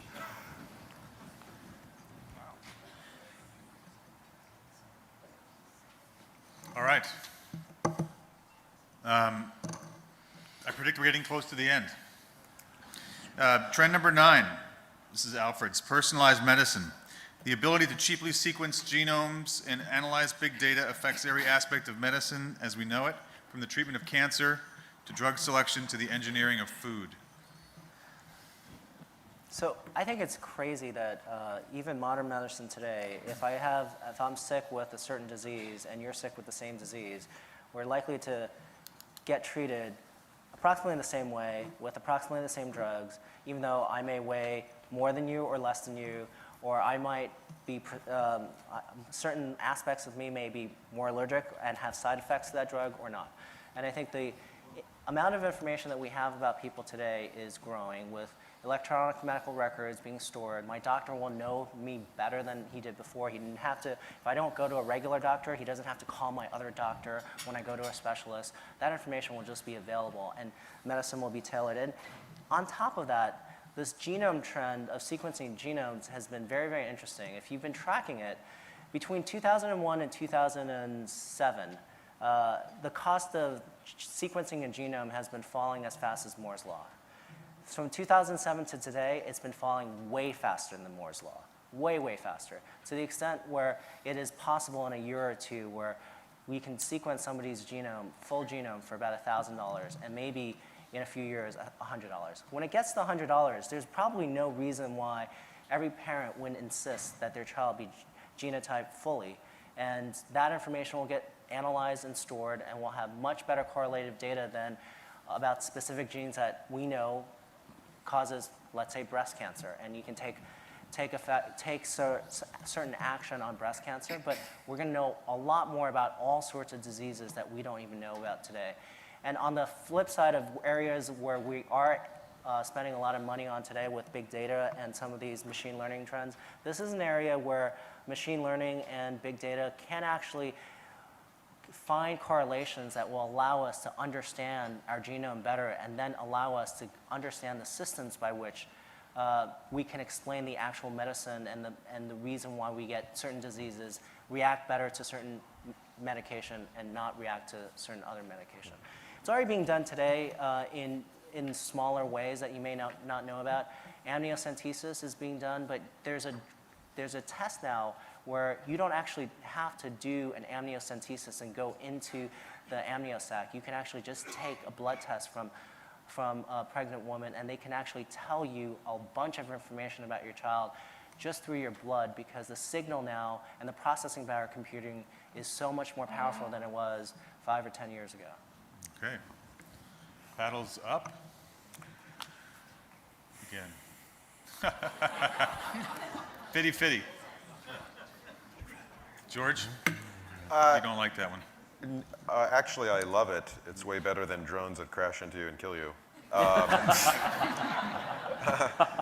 I do believe it's going to occur. I just don't believe it's going to occur in the next 5 years. I think there are, in addition to genome, there's a whole question about your intestinal flora and biome and how they affect your own protein systems in the body and metabolic systems in the body. And I think this is going to be a great area for research, but I don't think there's going to be personalized medications. They may be the beginning of personalized medicine in the next 5 years, but it's going to be for the super elite unless they're all wiped out because they have to pay a lot of taxes. It all comes to death and taxes, right? So to defend myself, Yeah. I did say personalized medicine, not necessarily the drug. Cancer drugs are already being tailored. So I can try to respond to George on your behalf. I've had my whole genome sequenced and my microbiome sequenced. It's gotten that cheap that someone just offered it for free as a stunt and at BGI in China. And it's fascinating what lives in your mouth. But anyway, the price is coming down, and to be full disclosure, we have investments in companies that are driving to that 100 price point thing. So I have a reason to want to believe the trend. Another caveat is, this trend has been on the Churchill Club list, I think 4 or 5 times, Esther Dyson, Peter Thiel last year, but... It's actually 7 or 9 times. Okay, yeah. They've all been wrong, and so maybe George's point, like every year or something, but this might finally be the year, and why, that may reveal bias, is the machine learning opportunity. The genome is about a half terabyte of data, and if you try and look at correlates of this huge information network with all kinds of nested regulatory loops and multiple genes in the environment, it's just a big data problem. It's beyond human comprehension. And many of the companies that are making advances on the analytics side are using these modern tools. We're just sort of right at that cusp of capability. Maybe with the quantum computer, we get right through it. The other, of course, is just gathering the data, having enough sequencers cheap enough, and that is on its way down. The genome today costs a little less than $10,000.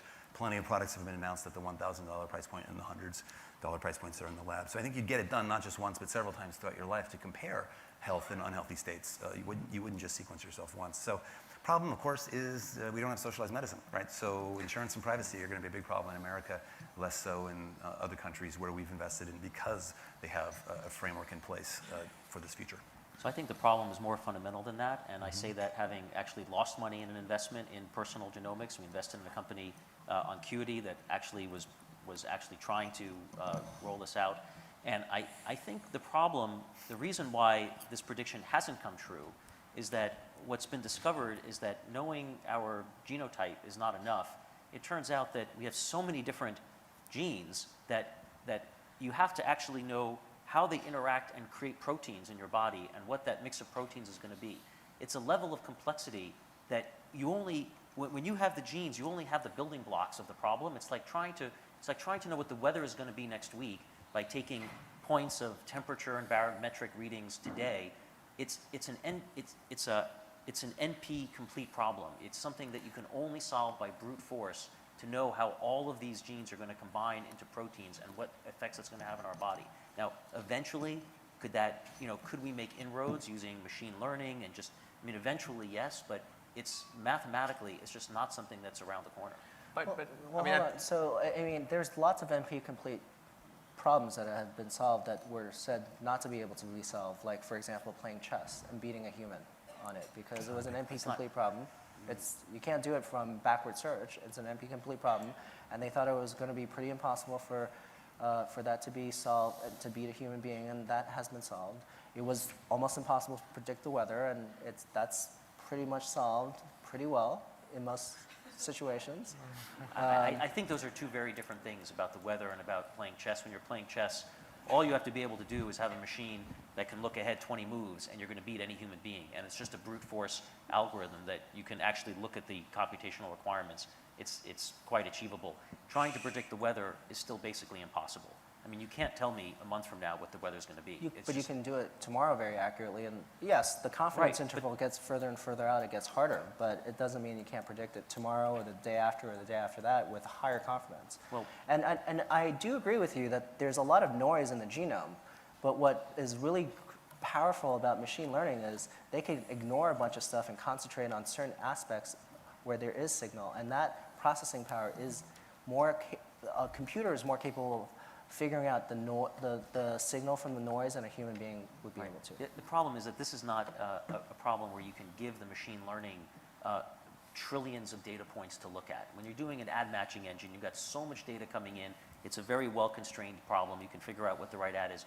We're talking about a very limited number of genomes that these machine learning things can even look at. We've only got a few billion to look at, and that's just not enough to be able to jump into that next level of complexity by correlating, genotypes with outcomes on disease. All right. Audience, let's see what you think. Raise your hand if you had your Cowan sequenced. No one?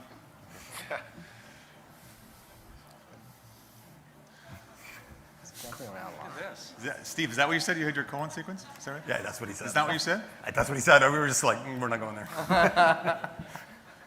How was that chicken? Delicious chicken tonight, the apricot chicken. Okay, mostly agree. Okay, it's trend 10, and it's George's. Wearable computing is the watch, not the glass. The watch supplants the phone as the primary display and interaction interface of the phone. Initially, it is focused on communications, messaging, and social networks. The swatch of the future is a software programmable watch. Health functions are added over time. Like I was talking about drones and they're crashing and doing bad things. No, this is actually something very positive. And one of the biggest irritants that people have is people pulling out their phones while they're in the middle of a meeting or talking. I think the utility of a watch is that you can, like the Pebble Watch I'm wearing here, basically you can get all your text messages and all your notifications here, so you don't have to pull out your watch. And you can be sitting in a meeting and get what you need. One of the indicators why I think this is going to be highly successful is the Pebble Watch company launched on Kickstarter. They're expecting to sell $100,000 of Pebble Watches, and they sold $11 million.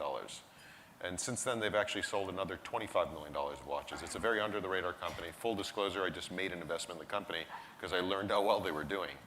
And I think what's going to happen over time is that the watch is going to be the display interface for your phone. They've already started to add applications, for example, for jogging and running, that basically while you're wearing the watch, you see what's going on. You don't actually have to hold a much more bulky phone, which has a radio and a large display. So I think they'll act in tandem. The other thing that I really like about watches is that it's a winner-take-all kind of business, and you're not going to wear multiple watches. You may wear different types of watches, and there might be different brands. And I think watches are just so natural for people to wear. It's different than wearing Google Glass on your head. It's not viewed as an invasion of privacy by some people. It's not viewed as an oddity. There's some real functionality and utility right away. So that's why I believe that the first wearable computing company is going to be a watch company, not a glass company. It could be Pebble. It could be whatever Apple or Samsung comes out with within the next 12 months. Okay, let's see the paddles. One more time, one last time. George. Throw him under the bus. The sugar levels are low, you know. Well, this is good. That means I made a good investment. There you go. That's right. To be a good investor, you need to be contrarian and right. Right. Yeah. You got one down. So here, I can go first, but I think the observation I would make is that if you look around, I was in this talk and where James Cameron was, and he asked the number of people who wear watches to raise their hands, and looked at the people who didn't raise their hands, and it was people who are under the age of 25. They're just not used to. I want to do that survey here. Is there anyone under age of 35 here? Hold your hand high. Keep it up if you have a watch on that hand. All right, there's a watch. It dropped like 70% went down. Yeah. So the younger generation just didn't grow up wearing watches because they've always had the time on their phone. Whether it was the smartphone today or 10 years ago when they had the StarTAC emergency phone to call their parents, they just didn't grow up wearing watches. And it's something that they will have to learn and change, and it's seen as kind of geeky if you're wearing a bulky, display watch. Yeah. And go ahead. Well, I was just going to say that, the watch might be discreet, but it doesn't have a lot of features that your cell phone already has, right? It doesn't have a camera, it doesn't have a browser. It might have a browser, but it doesn't have, I can't watch videos on it. And when I look at all the things I can do on my phone, and yes, it might not be discreet, and when I pull it in, but it's not going to be a replacement. And unless you're on a Dick Tracy movie, you're not going to be talking to your watch. And so, I just feel like you either, at best, you're a complementary to your existing solution. And I think for people who are younger, they're going to say, what is it I'm going to do with my watch that I can't do on my phone? And I think for the camera, you're going to carry your phone with you, and this will sync with it. But I think it's only going to be, just so we don't oversell its value, it's only going to be like alerts, because the asymmetry of I/O. You can absorb a message surreptitiously, and that's kind of cool, especially in schools and stuff. The teacher doesn't know what you're doing. But it's going to be very hard to enter anything, right? Talking into it, you just use the phone, and that's kind of awkward. And so I guess at the end of the day, your statement, though, is spot on, because you didn't say the thing isn't, going to be like the best products in sliced bread. You just said it's going to be better in glass. And that's, I got to agree with that. It's like, it just sucks less. But I wouldn't put it on my top 10 list of things to watch for. Why is it? I didn't really understand your point. Why is it that you said that it's a positive that you don't have to pull your phone out? It's more discreet, and yet doing this and checking is still less discreet than glass. I mean, say what you want about glass, but if what you're going for is discretion, isn't glass the most discreet way of picking up those alerts? I wouldn't think so, because right now I'm sitting in plenty of meetings and basically getting messages, and when I usually wear shirts, they're usually short sleeve. And I see every message that goes by, and I don't think people notice. You sure? No, of course I'm not sure. But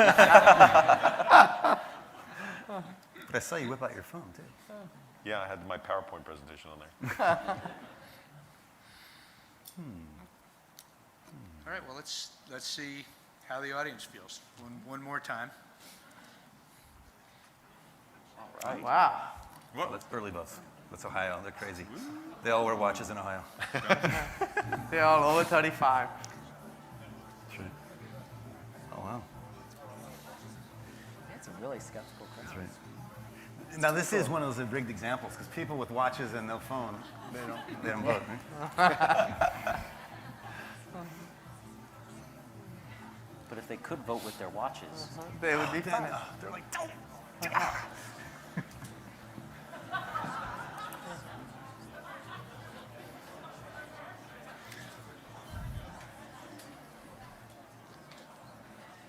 Wow.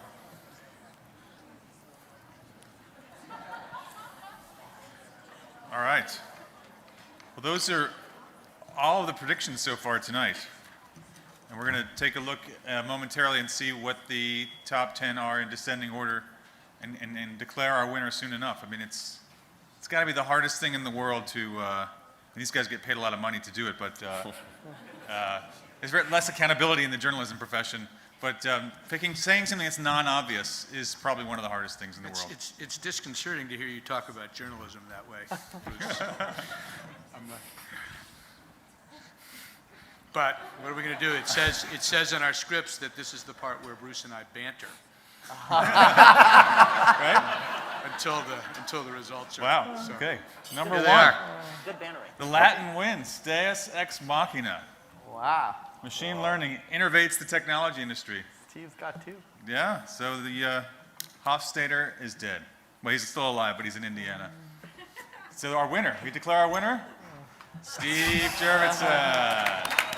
Yes. This is the Dunce's cap, yes. It's like our 10-time returning champion. I'm suddenly less jealous. I know, exactly.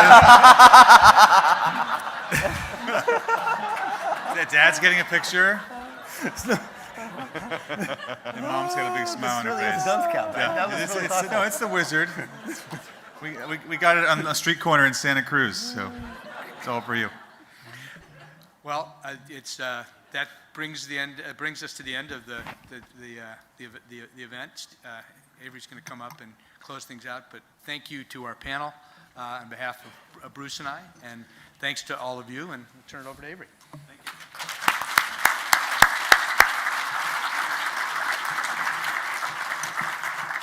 Well, first of all, I want to go and thank all of our pundits, David, Venky, Steve, Alfred, and George.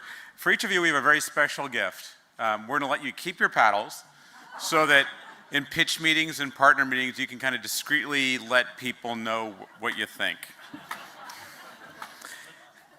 And then also for our Masters of Ceremony, Mike and Bruce, we have a special gift for you, the famed and much coveted Churchill Club bowler hat. And now you two can be trendsetters wherever you go.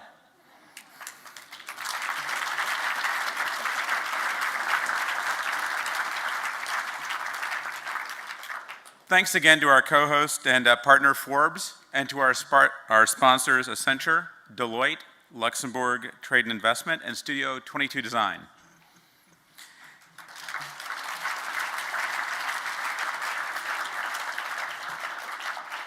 And thanks again to all of you. You're a great audience. I hope you learned something here tonight. Thank you very much for coming, and look forward to seeing you at future events. Have a great evening.